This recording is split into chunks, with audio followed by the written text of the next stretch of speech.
के अंदर IT staffing का। ठीक है। आईटी स्टाफिंग में होता क्या है कि ये लोग जितने भी हमारे पेरोल पे होते हैं एम्प्लॉयज, हम उनको डिफरेंट प्रोजेक्ट पे, डिफरेंट क्लाइंट साइड पे, डिफरेंट रिक्वायरमेंट के अगेंस्ट में शॉर्ट टर्म के लिए या लॉन्ग टर्म ड्यूरेशन के लिए उनको डिफरेंट क्लाइंट साइड पे क्लाइंट के रिक्वायरमेंट के हिसाब से, स्किल के हिसाब से भेजते हैं।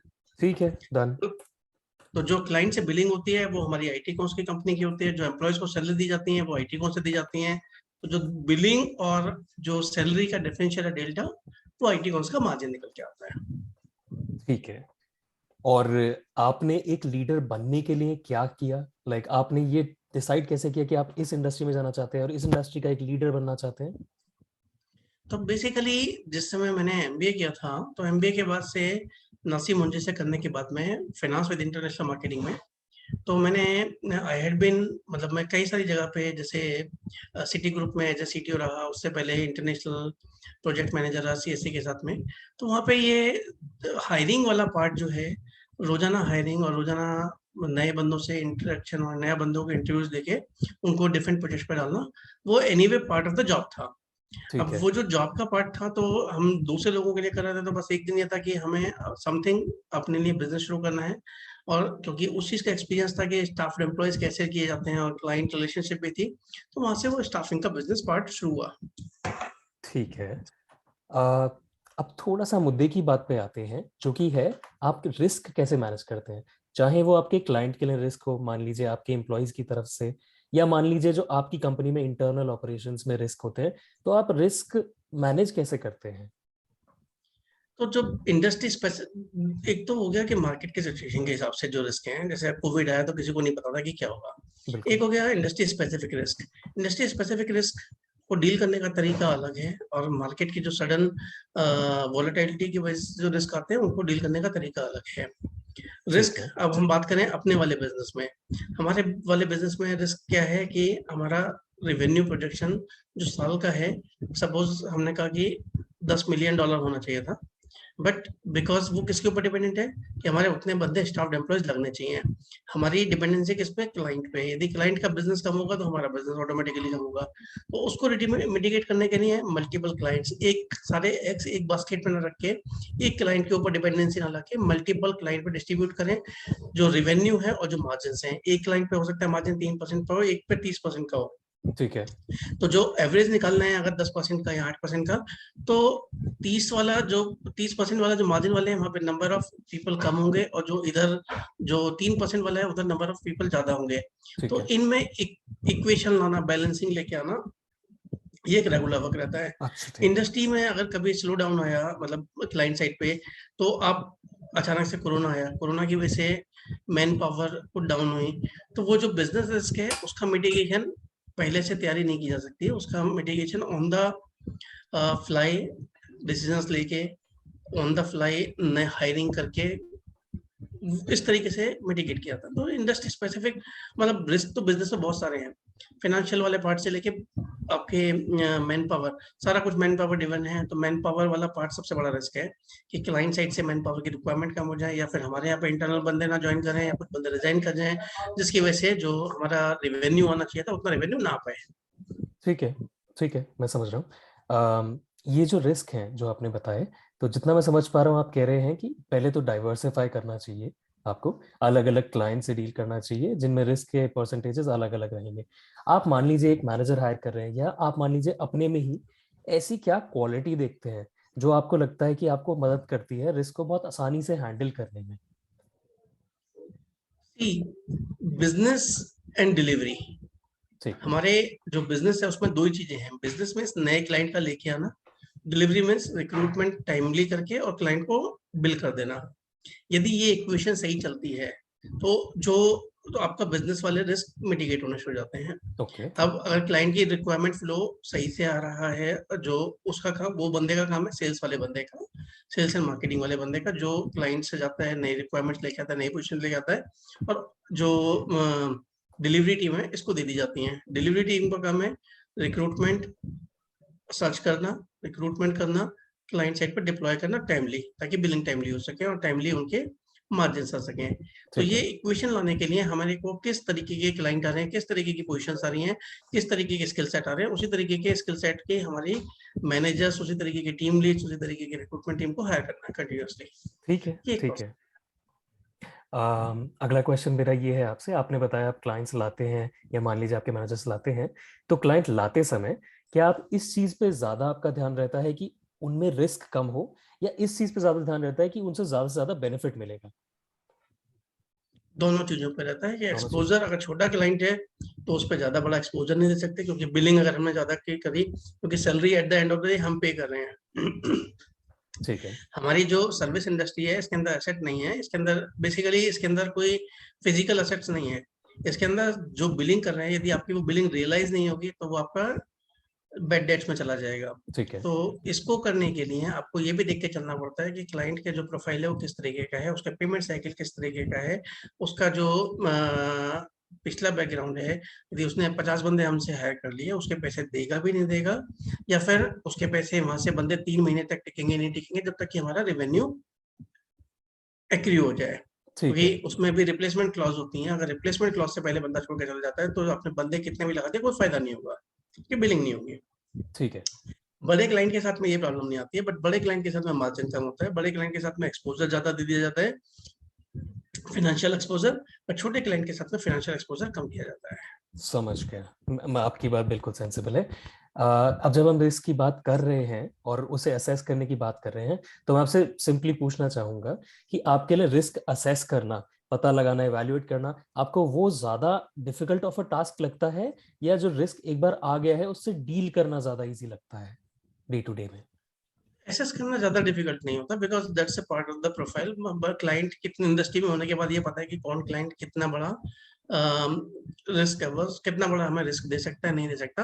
तो अकॉर्डिंगली हम उसी क्लाइंट के साथ में उसी मैन पावर साइज पे डील करते हैं, क्योंकि ठीक है। इंडस्ट्री का एक्सपीरियंस है, नो हाउ है, जो वर्क पे सीनियर बंदे भी हैं, मैनेजमेंट के बंदे हैं, या फिर अकाउंट मैनेजर्स हैं, या फिर डिलीवरी हेड्स हैं, उनको उस क्लाइंट के बारे में पता होता है in and out, because they have been dealing with that person for a long time.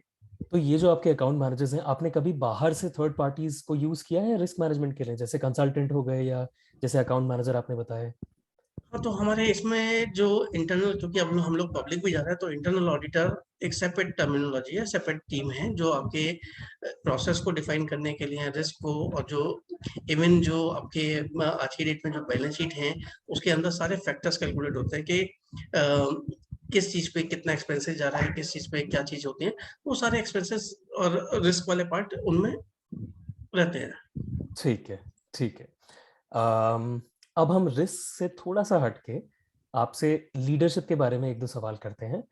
आपको क्या लगता है आज की दुनिया में एंड आज के लीडर्स में कुछ क्वालिटीज ऐसी क्या हैं जो मिसिंग हैं, आप चाहोगे कि इनकलकेट हो आज के लीडर्स में? ये सबसे बड़ी चीज है लोगों में स्टेबिलिटी। आज ठीक की है। यंग जनरेशन और यंग जनरेशन का दो मोटो रह गए हैं। कितना अगर वो जॉब पे हैं तो उनका मोटो रह गया है कि इमीडिएटली सैलरी कितनी हो जाए, कितनी बढ़ जाए, कितने हम्म। पैसे आ जाए, हम्म। कितना बिजनेस दे रहे हैं, कितनी स्टेबिलिटी है, क्या पोजीशन है, प्रोफाइल है। आज की डेट में वो मैटर करना नई जनरेशन के लिए बंद हो गया है। अच्छा। यदि आप बिजनेस में हैं और बिजनेस लीडर हैं तो आपका पर्पस अगेन, बिकॉज आज की डेट में जो फाइनेंशियल एंगेजमेंट्स हैं या फिर वीसी फर्म्स और एंजल फंड्स हैं, हम्म। उनका जो इंक्यूबेशन स्टेज में पैसा लगा देना, फिर उसके बाद कैसे उसको टिपलेट करना है, हालांकि फिजिकल असेट नहीं बन रहे हैं उसके अंदर कोई, केवल जो अगर आप देखे जाए तो सॉफ्टवेयर इंडस्ट्री में या जितने भी B2C काइंड ऑफ एप्लीकेशंस हैं उसके अंदर जितना भी एसेट है वो आपका फिजिकल एसेट ना होके आपका हम्म। एक्चुअल एसेट में, दैट इज योर आपका आईपी, ठीक है। Intellectual properties kind of hmm. Thing. Hmm. तो उसमें उन लोगों का सिग्निफिकेंस क्या जाता है कि जो बीसी और इन लोगों का इसमें आने का हो जाता है, तो ये लोग अपने प्रॉफिटेबिलिटी को बढ़ाने के लिए इन्फ्लेट करके, भले ही आपका मंथ ऑन मंथ बेसिस पे लॉसेज हो रखे हो, ठीक बट है। वैल्यूएशन बढ़ाने का इनका गेम रहता है। तो जो नई जनरेशन के जो सीईओज हैं या जो नई जनरेशन के लीडर्स हैं, हम्म। स्पेसिफिकली एंटरप्रेन्योर्स हैं, ये इसी चीज में फंस जाते हैं। समझ रहा हूँ। और जो इस गेम में फंस जाता है उसके बाद फिजिकल असेट बनने का काम खत्म, और वो केवल वैल्यूएशन का गेम रह जाता है। और उस वैल्यूएशन के गेम में जो मंथ ऑन मंथ बेसिस पे आपके बर्निंग है वो बढ़ती चली जाती हैं, आपका जो वैल्यू और जो वैल्यू टू इन्वेस्टर है वो क्रिएशन खत्म हो जाता है। इन वीसी फंड्स और जो पी फंड जिन्होंने पैसा लगाया है वो आईपीओ पे हायर वैल्यू पे आके अपना पैसा निकाल लेते हैं, बट बाद में सफर करता है एंटरप्रेन्योर। तो वैल्यूएशन का गेम बन के रह जाता है फिर। वो सारा का सारा गेम ही केवल वैल्यूएशन का बन के रह जाता है। ठीक है। और जो वैल्यू क्रिएशन है वो इन्वेस्टर जिन्होंने पैसे लगाए हैं उनके लिए वो वैल्यूएशन नहीं, वैल्यू क्रिएशन नहीं रह जाती। ठीक है, आपने हमें अभी बताया कि किस तरीके की स्किल्स आजकल के लीडर्स में मिसिंग है। क्या आपको लगता है कि आपके अंदर कोई स्किल्स ऐसी हैं जो आप चाहेंगे कि अब अभी भी आप इनकलकेट कर सकें, चाहे वो कोई टेक्निकल स्किल्स हो, चाहे वो सॉफ्ट स्किल्स हो, या किसी भी तरीके की कोई भी एक स्किल जो आपको life is always a learning. Now technical वाला पार्ट तो थोड़ा सा बैक स्टेज चला जाता है जब आप बिजनेस में आते जाते हैं। तो बिजनेस में आने के बाद people management is one part, second is financial management, cash flow management, and investor relationship management, because you have to create the wealth for the investors, the people who have invested the money आपके इसमें IPO में जो पैसे लगाएंगे। यदि उसने आपका share लिया है 51 रुपए पे लिया है तो उसको 2 साल में 3 साल में दी वो 51 रुपए से अगर 500 रुपए तक नहीं दिखाई देगा तो उसका आपके ऊपर से कॉन्फिडेंस हटना शुरू हो जाएगा। तो वो बढ़ाने के लिए आपको बिजनेस बढ़ाना है, आपको राइट हायरिंग करनी है। तो सबसे पहली चीज है पीपल मैनेजमेंट।